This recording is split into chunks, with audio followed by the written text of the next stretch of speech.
नाज़रीन की खिदमत में सलाम व आदाब। आप देख रहे हैं वॉइस ऑफ लद्दाख। आज जुम्मा है, फरवरी की 23 और शाबान की 12 तारीख। आज की ताज़ा तरीन खबरों के साथ मैं सईदा बानो हाजिर खिदमत हूँ।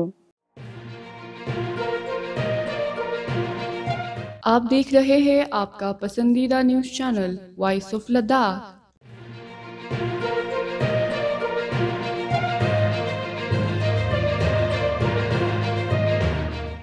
चेयरमैन और चीफ एग्जीक्यूटिव काउंसिलर लद्दाख पहाड़ी तरक्याती काउंसिल कारगिल डॉक्टर मोहम्मद जाफर आखून ने दिल्ली में मरकजी वजीर बराए तवानाई व काबिल तजदीद तवानाई श्री आर.के. सिंह से मुलाकात की। इस मौके पर वजारत तवानाई और NHPC के आला अफसरान मौजूद थे। मीटिंग के दौरान जिले कारगिल में पावर सेक्टर से मुताल्लिक मुख्तलिफ उमूर पर तफसीली तबादला ख्याल किया गया। CC डॉक्टर मोहम्मद जाफर आखून ने मरकजी वजीर को लद्दाख में बिजली के मौजूदा हालात के बारे में जानकारी दी और हाइड्रो, सोलर और विंड पावर के जरिए काबिल तजदीद तवानाई पैदा करने में कारगिल जिले की सलाहियतों के बारे में जानकारी दी।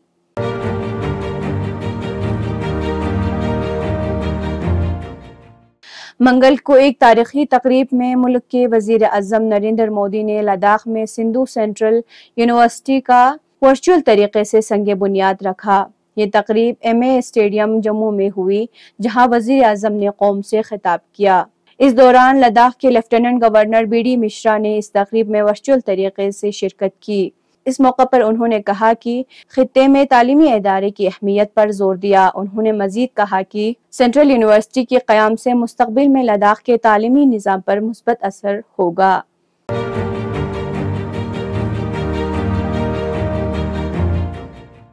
District service recruitment board Kargil ने 4 दिनों के अंदर ही असातिज़ा की तकर्रुरी के इम्तिहानात के नताइज को सामने लाया है। याद रहे 18 फरवरी को district service recruitment board Kargil ने असातिज़ा के लिए इम्तिहान मुनाकिद किया था, जिनके नताइज बहुत ही मुख्तसर मुद्दत में सामने लाया गया। इस हवाले से गुज़िश्ता 22 फरवरी को बाज़ाब्ता सिलेक्शन लिस्ट सामने लाया गया, जिसके मुताबिक कुल 23 उम्मीदवार कामयाब करार पाए। इस लिस्ट के मुताबिक 11 उम्मीदवारों को जनरल शोबे में, 7 को साइंस के मज़ामीन के लिए, 3 को लैंग्वेज के लिए मुंतखब किया गया है।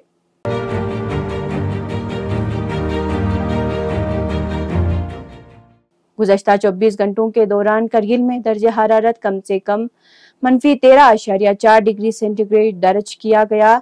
इसी तरह लेह में दर्जे हरारत -18 डिग्री सेंटीग्रेड और ज़ांस्कार में कम से कम -28.4 डिग्री सेंटीग्रेड रिकॉर्ड किया गया।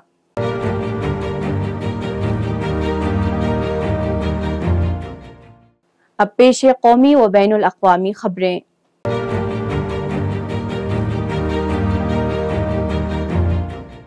मीडिया रिपोर्ट के मुताबिक वजीर आज़म नरेंद्र मोदी ने 13 फरवरी से जारी किसानों की तहरीक के दौरान पहली बार लबकुशाई कर दी।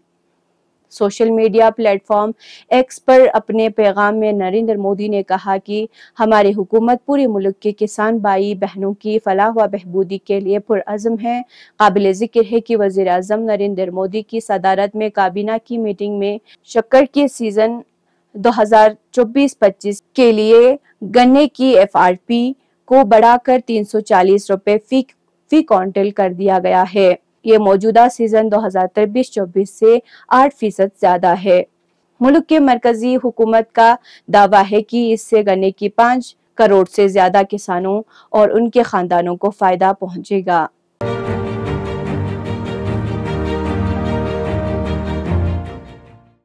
लोकसभा इंतखाबात की पेश नज़र अपोजिशन के इत्तेहाद इंडिया का कुंभा अब बढ़ता जा रहा है।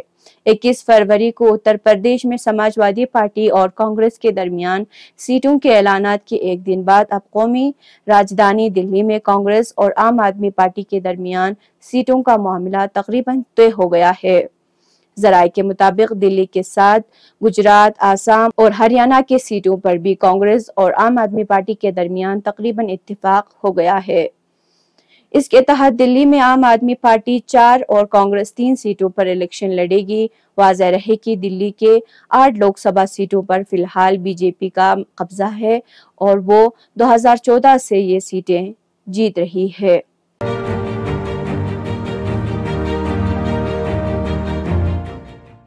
اسرائیل کی جانب سے غزہ کی جنوبی شہر رفح پر فضائیہ بمباری کی شدت میں مزید اضافہ ہو گیا ہے، جبکہ تازہ حملوں میں ایک ہی خاندان کے متعدد افراد ہلاک ہوئے ہیں۔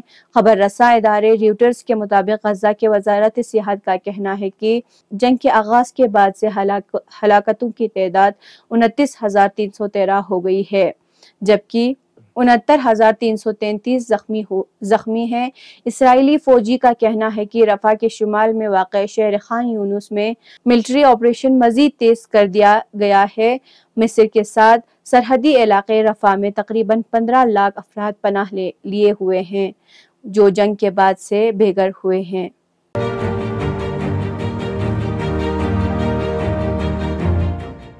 نیوز ایجنسی کے رپورٹ کے مطابق امریکی کانگریس میں ڈیموکریٹک پارٹی کے 13 یہودی اراکین نے مرکزی امریکی صدر بائیڈن کو مخاطب کرتے ہوئے کہا ہے کہ غزہ پٹی میں فلسطینی عوام کے لیے صورتحال نہایت نازک اور خطرناک ہے، اور علاقے کے کم سے کم 14 لاکھ بے گھر فلسطینی اس سے زیادہ انسانی دوستانہ امداد کا انتظام نہیں کر سکتے۔ قابل ذکر ہے کہ امریکہ، برطانیہ اور جرمنی سمیت بعض مغربی ممالک نے صہیونی حکومت کی جانب سے 7 اکتوبر کے آپریشن میں انروا کے 12 کارکنوں کے حماس کے ساتھ تعاون کرنے کے الزامات کے بعد انروا کے لیے اپنی امداد روک دی ہے۔ یہ تھے اب تک کی خبریں۔ کل تک کے لیے مجھے اور میرے ساتھیوں کو دیجیے اجازت۔ اللہ حافظ۔